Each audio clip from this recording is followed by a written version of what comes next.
ሁለተኛው የብራንች ኦፍ ፊሎዞፊ ማን ነው? ኤፒስቲሞሎጂ ወይም ደግሞ ስነ እውቀት ብለን እንጠራዋለን። እሱ ደግሞ ስለምንድን ነው የሚያጠናልን ከተባለ ወይም ደግሞ ቲዎሪ ኦፍ ኖሌጅ እየተባለ ይጠራል። the field that study the nature, scope, meaning and possibility of knowledge ስለ እውቀት የሚያጠናልን የፍልስፍና ብራንች ምን ተብሎ ይጠራል? ኤፒስቲሞሎጂ ተብሎ ይጠራል ማለት ነው። ኤፒስቲሞሎጂ ምን ያጠናል ያልኳችሁ ባጭሩ the study of what knowledge ማለት ነው። እንግዲህ ሶርስ ኦፍ ኖሌጅ እውቀት የሚገኝባቸው መንገዶች ተብሎ የሚጠሩ አሉ። እነሱን እንመለከታቸዋለን። የመጀመሪያው ኢምፒሪሲዝም ነው። ሁለተኛው ራሽናሊዝም ነው። ሶስተኛው ኢንቱዊሽን ነው። አራተኛው ሪሊቬሽን ነው። አምስተኛ ኦቶሪቲ ነው። ከመጀመሪያውን ጀምር። እሺ ኢምፒሪሲዝም ምንድን ነው? ኖሌጅ ኦብቴንድ ትሩ ዘ ሴንስ ኤንድ ኤክስፒሪየንስ በኤክስፒሪየንስ እና በሴንስ የምናገኘው እውቀት ነው። ማን?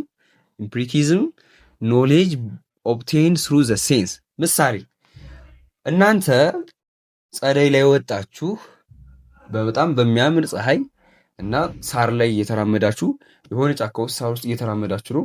የአዕዋፋትን ዝማሬ እየሰማችሁ ነው እና ምንድን ነው ሴንስ እያደረጋችሁት ነው ምን እንደሆነ ጸደይ እንደሆነ። ይህንን እውቀት በምን አገኛችሁት? ፀሐዩ ምን እያደረጋችሁት ነው? የሞቃችሁት ሴንስ እያደረጋችሁት ነው። በጆሮአችሁ ምን እያደረጋችሁ ነው? የአዕዋፋትን ዝማሬ እየሰማችሁት ነው። በአይኖቻችሁ የአረንጓዴ ቅጠላትን አበቦችን እየተመለከታችሁ ነው። እንደነዚህ አይነት እውቀቶችን በምን አገኛችሁ ስትባል በምንድን ነው? በኢምፕሪሲዝም ነው ያገኛችሁት። ወይም ደግሞ ኖሌጅ ኦብቴን ኦር ጌይን ስሩ ሴንስ ኤንድ ኤክስፒሪየንስ ማለት ነው። ሁለተኛው ራሽናሊዝም ነው። ራሽናሊዝም ክላይምስ ዛት ሁማንስ አር ኬፓብል ኦፍ አራይቪንግ አት ኢንዴክቲብል ኖሌጅ ዲፔንደንትሊ ኦፍ ሴንሰሪ ኤክስፒሪየንስ። እንግዲህ የሰው ልጆች ሴንሰሪ ኤክስፒሪየንስ ወይም ደግሞ ቅድም መጀመሪያ ያልነው ላይ ያንን መኖሩ ሳያስፈልጋቸው ኖሌጅን ቤዝድ ኦን ሪዝን ማግኘት ይችላሉ። ወይም ደግሞ በአመክንዮ በምክንያታዊነትን ምን ማለት እውቀት ይገኛል ብሎ ያምናል። ይሄም አንዱ ሶርስ ኦፍ ኖሌጅ ነው። ኢንቱዊሽን ምንድን ነው? ኢሚዲየት ኮግኒሽን ኖሌጅ which is immediately evident without experience። ይሄ ምን አይነት እውቀት መሰላችሁ? ለምሳሌ የሆነ ችግር መጥቶባችሁ በአንዴ ልክ እንበለውና ለምሳሌ አሁን ከኋላችሁ አንበሳ መጣ እንበልና ድግ ብላችሁ ልትሮጡ ትችላላችሁ። ይሄ ማንም ማያስተምራችሁም ይሄን ነገር። ድንገት ከውስጣችሁ ወይም ከዚህ በባለፈው ሳይኮሎጂ ክላሳችን ላይ ስነግራችሁ እንደነበረው ኮንሲሽንስ አንኮንሲሽንስ ማይንድ እየተባለ የሚጠራ የአእምሮ ክፍል አለን። ከነዛ ክፍሎች መካከል ይሄ ኮንሲሽንስ ብለን የምንጠራው ነገር ምንድነው? አእምሯችን ውስጥ ተደብቀው ያሉ እውቀቶች በሙሉ የሚገኙበት ፓርት ነው እና ከዛ ነው የሚቀሰቀሱ ነው የሚለው እንግዲህ መጽሐፋችሁ ኢንቱዊሽን ከዛ ተነስቶ መጥቶ ነው ያንን እንትን እውቀት የምታደርጉት ነው። አንዱ ሶርስ ኦፍ ኖሌጅ ምንድነው? ኢንቱዊሽን ነው። ኢሚዲየትሊ የምታደርጉት እውቀት ነው። ኢሚዲየት ኮግኒሽን ኖሌጅ which is immediately evident without experience ነው። ሪቨሌሽንስ ምንድን ነው? ሪሊጂየስ ኖሌጅ as a source of knowledge and knowledge through not philosophical position። ይሄኛው የዛኛው ዲፊኒሽን ነው። በነገራችን ላይ ይሄኛው ደግሞ ሪቨሌሽን ምንድን ነው? ከእምነት ጋር ተያይዞ ከፈጣሪ ጋር ተያይዞ ያሉ እውቀቶችን ከዛ የምታገኙበት እውቀት ምን ተብሎ ይጠራል? ሪቨሌሽን ነው። ኦቶሪቲ ምንድን ነው? ኖሌጅ ስሩ ናት ፊሎዞፊካል ፖዚሽን። እንግዲህ ፍልስፍና ካለ ምን ማድረግ አለ ብያችኋለሁ? ክሪቲሳይዝ ማድረግ አለባችሁ። ክሪቲሳይዝ ማድረግ ማለት ምን ማለት ነው? የሰጧችሁን ነገር በጥሬው ወይም በግርድፉ አለመቀበል ነው። ጀጅ ማድረግ አለባችሁ ማለት ነው። ነገር ግን ይሄኛው የሶርስ ኦፍ ኖሌጅ ወይም ደግሞ የእውቀት ምንጭ ምን አያደርግም? ኖሌጅ ስሩ ናት ፊሎዞፊካል ፖዚሽን የሚለው ምን ስለማያደርገው ክሪቲሳይዝ አታደርጉትም። የሰጧችሁን ትቀበላላችሁ። ለምንድን ነው የሰጧችሁን ሁሉ ትቀበሉት? ኦቶሬቲቭ ኖሌጅ ኮንሲደርድ አዝ ትሩ። ተመልከቱት። ኦቶሬቲቭ ኖሌጅ ኮንሲደርድ አዝ ዋት ትሩ ወይም ደግሞ እንደ እውነታ ይቆጠራሉ። ዋይ? ለምንድን ነው እንደ እውነታ የሚቆጠሩት? ቢኮዝ ኢት ካምስ ፍሮም ኤክስፐርትስ። የመጡት ከምንድን ነው? ከባለሙያዎች። በጣም ደግሞ በነዛ ላይ ምን ባሉ በጣም በሰለጠኑ ሰዎች የመጡ ስለሆኑ ምን አይሉም እንደ እውነታ ይቆጠራሉ። ለምሳሌ ከቴክስት ከመማሪያ መጽሐፋችሁ ላይ የምታገኙት ከመምህሮቻችሁ ከሪፈረንስ ቡክ ወይም ሪፈረንስ ወርክ ላይ የምታገኙት እያንዳንዱ ነገር ምንድን ነው? ኦቶሪቲ ኖሌጅ ተብሎ ይጠራል ማለት ነው። እነዚህ ሶርስ ኦፍ ኖሌጅ ይባላሉ። ከየት ውስጥ ነው የሚገኙት? ከኢፒስቲሞሎጂ ውስጥ ነው የሚገኙት። ኤስቲሞሎጂ ደግሞ ምንድነው? ኢዝ ዘ ስተዲ ኦፍ ኖሌጅ ኤንድ ኢት ኢዝ ዘ ብራንች ኦፍ ፊሎሶፊ ማለት ነው። ሶስተኛው አግዚዮሎጂ ነው ወይም ዘ ቲዮሪ ኦፍ ቫሊዩ ተብሎ ይጠራል። ዘ ፊሎሶፊካል ስተዲ ኦፍ ቫሊዩ ስለ ዋጋ የሚያጠና ስለ ገበያ ዋጋ አይደለም የሚያጠናው። ምን አይነት ዋጋ ነው? ይሄ ነገር መጥፎ ነው፣ ይሄ ነገር ጥሩ ነው እያለ የሰው ልጆች ለሚሰጧቸው መልካምና መጥፎ የሆኑ ዋጋዎች የሚያጠና ነው። እነሱም ቃሉ ከሁለት ግሪክ ወርድ የመጣ ነው። አግዚዮስ ኢት ሚንስ ቫሊዩ ወርዝ እንደማለት ነው። ሎጎስ ማለት ደግሞ እንደተለመደው ስተዲ ማለት ነው። ፎከሱ ምንድን ነው? ሃት ኤ ፐርሰን ኦር ሶሳይቲ ሪጋርድ አስ ጉድ ኦር ፕሪፌብል የሰው ልጆች ወይም ደግሞ ማህበረሰብ ጥሩ ነው መልካም ነው እያለ የሚፈርጀውን ዋጋ የሚሰጠውን ቫልዩ የሚሰጠውን ነገር እና የማይሰጠውን ነገር ምን ማለት ነው? ማጥናት ነው ማለት ነው። ከነዛ መሃል እንግዲህ ሶስት አሉ የምናያቸው ብራንች ኦፍ ዋት አግዚዮሎጂ ወይም ደግሞ ከአግዚዮሎጂ ስር የሚገኙ ሶስት ብራንቾች አሉ። እነሱ እነማን ናቸው ከተባለ ኢቲክስ፣ አስቴቲክስ እና ሶሻል ኤንድ ፖለቲካል ፊሎሶፊ ተብለው ሶስት ይቀመጣሉ። ከማን ስር ናቸው እነዚህ የሚገኙት? አግዚዮሎጂ ውስጥ ነው የሚገኙት። ከኢቲክስ እንጀምር እሺ፣ ወይም ደግሞ ሞራል ፊሎሶፊ ብለን ከምንጠራው እንጀምር። ዘ ሳይንስ ዛት ስተዲ ሞራል ፕሪንሲፕልስ ቫሊዩስ ኤንድ ሩልስ ቱ ዲተርማይን ዋት ኮንዳክት ኢዝ ጉድ ባድ ኦር ራይት ኦር ሮንግ። የትኛው ነው ትክክል፣ የትኛው ነው ስህተት፣ የትኛው ነው ተቀባይነት ያለው ወይስ የትኛው ነው ተቀባይነት የሌለው እያለ የሚያጠናልን ማን? የብራንች ኦፍ ዋት አግዚዮሎጂ ክፍል የሆነው ማን ነው? ኢቲክስ ተብሎ ይጠራል ማለት ነው። ከኢቲክስ ውስጥ ኢቲክስን ደግሞ በሁለት ከፍለን እንመለከተዋለን። ማን ብለን እንከፍላቸዋለን? ኖርማቲቭ ኢቲክስ ኤንድ ሜታ ኢቲክስ፣ አፕላይድ ኢቲክስ ብለን በሶስት እንከፍላቸዋለን። ይቅርታ በሁለት ነው ያልኳችሁ፣ በሶስት ነው እንከፍላቸው። ኖርማቲቭ ኢቲክስ፣ ሜታ ኢቲክስ ኤንድ አፕላይድ ኢቲክስ ብለን እንከፍላቸዋለን። ኖርማቲቭ ኢቲክስ ምንድን ነው? ኖርማቲቭ ኢቲክስ አቴምፕት ቱ ዲፋይን ስፔሲፊክ ሞራል ሩልስ ኤንድ ፕሪንሲፕልስ። ኮንስኩዌንሻሊዝም፣ ቨርቹ ኢቲክስ ተብሎ ደግሞ ኤግዛምፕሎች አሉ። ምንድነው ይሄ የሚለን?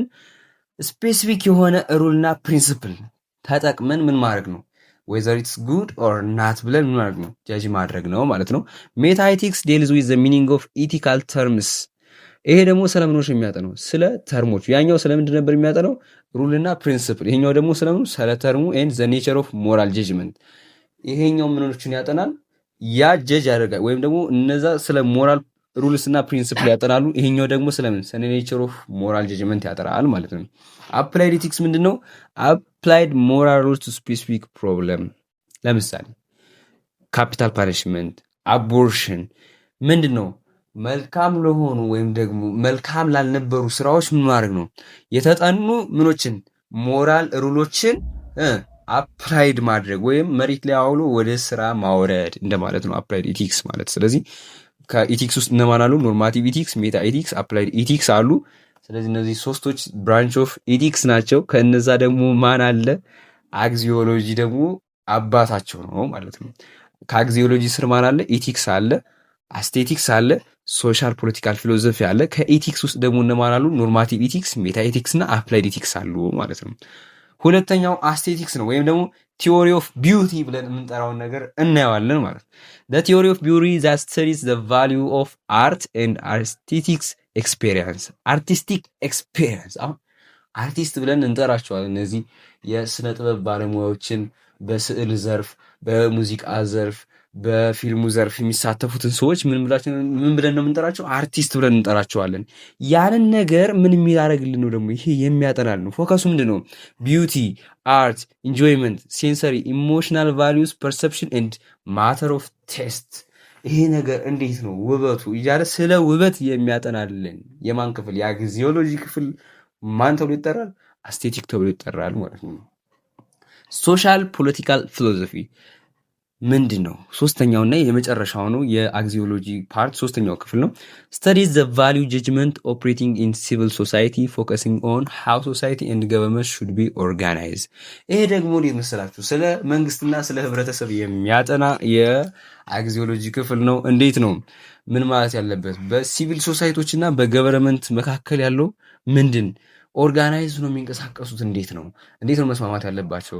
ይህንን በሙሉ የሚያጠና የፍልስፍና ክፍል ማን ነው? አግዚዮሎጂ። ከአግዚዮሎጂ ደግሞ ይህንን ስፔሲፊክ አድርጎ የሚያጠናልን ማን ነው? ሶሻል ፖለቲካል ፊሎዞፊ ማለት ነው። ኬይ ኮሽኖች አሉ የሚያነሳቸው። ዋት ኢዝ ዘ ቤስት ፎርም ኦፍ ገቨርንመንት ኦር ዋት ኢዝ ጀስቲስ? ፍትህ ምንድን ነው? ወይስ ደግሞ ለአንድ ሀገር ተመራጭ ወይም መልካም መንግስት የሚባለው ምንድን ነው እያለ የተለያዩ እንደዚህ ተመሳሳይ ጥያቄዎችን የሚያነሳ ክፍል ነው። ሶ ምን አልኳችሁ? አግዚዮሎጂ ኢዝ ኤ ብራንች ኦፍ ፊሎዞፊ ዛት ስተዲ አባውት ቫሊዩ ብያቸዋለሁ። ከእነሱ መካከል ደግሞ የእሱ ደግሞ የራሱ ፓርቶች አሉት። እነማን? ኢቲክስ፣ አስቴቲክስ እና ሶሻል ፖለቲካል ፊሎዞፊ ተብሎ በሶስት ይከፈላሉ። ከኢቲክስ ውስጥ እነማን አሉ? ኖርማቲቭ ኢቲክስ፣ ሜታ ኢቲክስ፣ አፕላይድ ኢቲክስ። አስቴቲክስ ስለምንድን ነው የሚያጠነው ብያችኋለሁ። ዘ ቲዮሪ ኦፍ ቢዩቲ ዛት ስተዲስ ዘ ቫሊዩ ኦፍ አርት ኤንድ አርቲስቲክ ኤክስፒሪየንስ። ሶስተኛው ሶሻል ፖለቲካል ፊሎዞፊ ነው እና ምንድን ነው የሚያጠናው ብያችኋለሁ። ዘ ቫሊዩ ጀጅመንት ኦፕሬቲንግ ሲቪል ሶሳይቲ ፎከሲንግ ሃው ሶሳይቲ ኤንድ ገቨርንመንት ሹድ ቢ ኦርጋናይዝድ መሆን አለባቸው የሚለውን ያጠናል። የመጨረሻው ብራንች ኦፍ ፊሎዞፊ ማን ነው ከተባለ እንግዲህ ዋናው የትምህርታችን ክፍል የሆነው ሎጂክ ነው። ሎጂክ አሁን ገና ነው ሎጂክ ላይ ደረሱ። እስካሁን ስለ ፍልስፍና ከፍልስፍና ውስጥ የሚገኙ ክፍሎችን ወይም ብራንቾችን እያየን የመጣ ነው። አሁን ደግሞ ሎጂክ እንመለከታለን። ሎጂክ ምንድን ነው?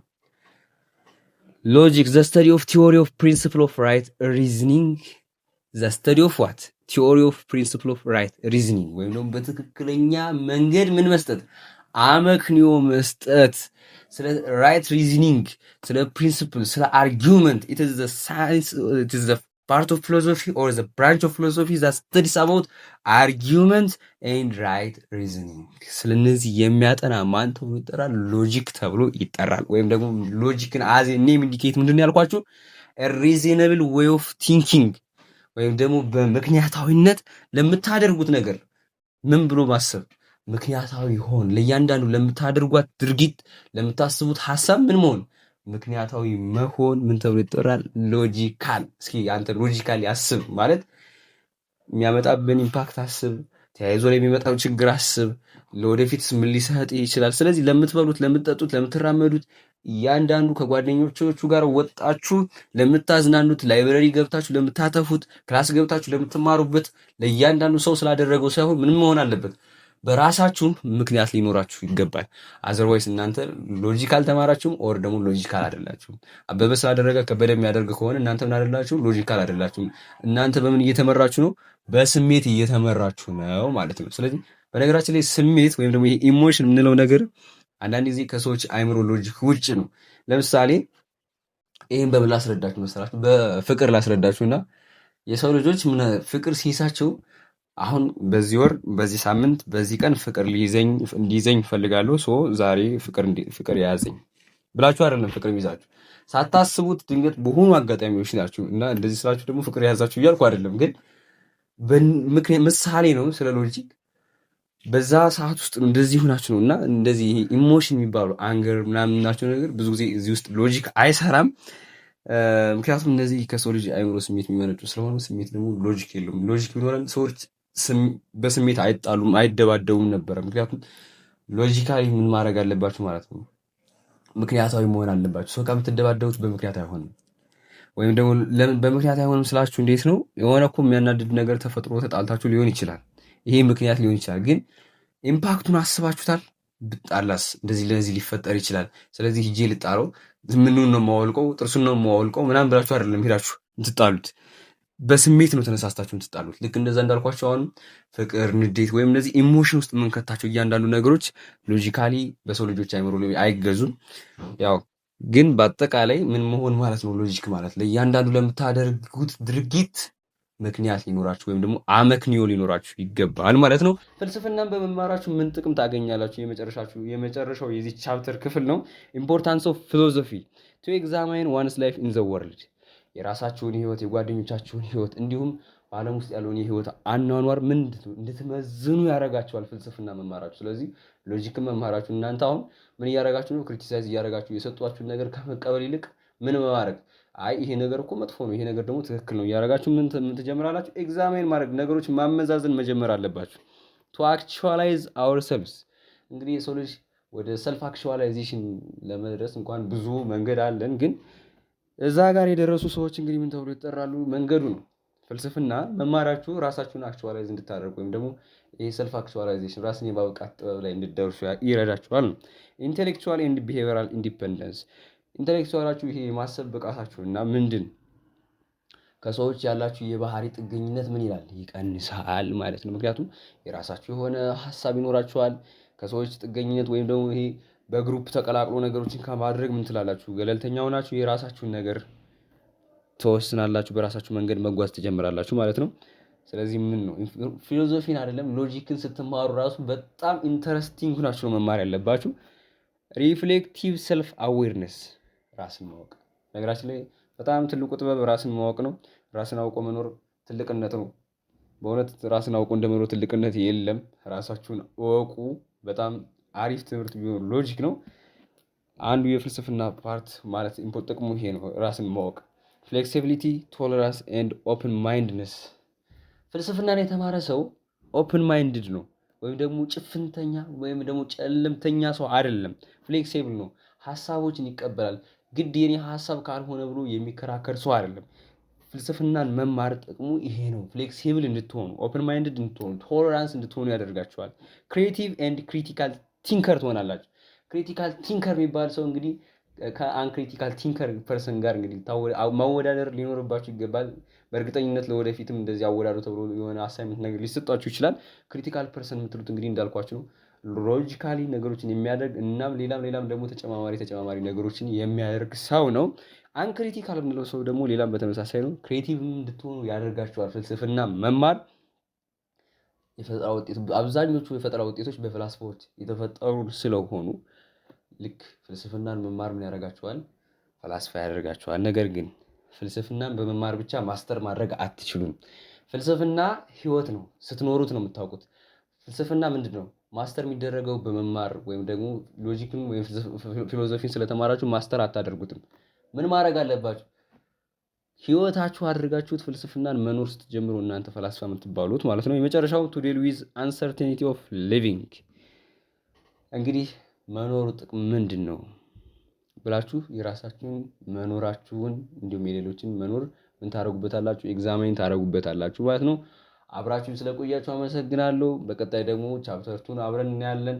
እንዲሁም የተለያዩ ፍሬሽማን ኮርሶችን አብረን እናያለን። አብረን የተለያዩ ጥያቄዎችን እንሰራለን። መልካም የትምህርት ሳምንት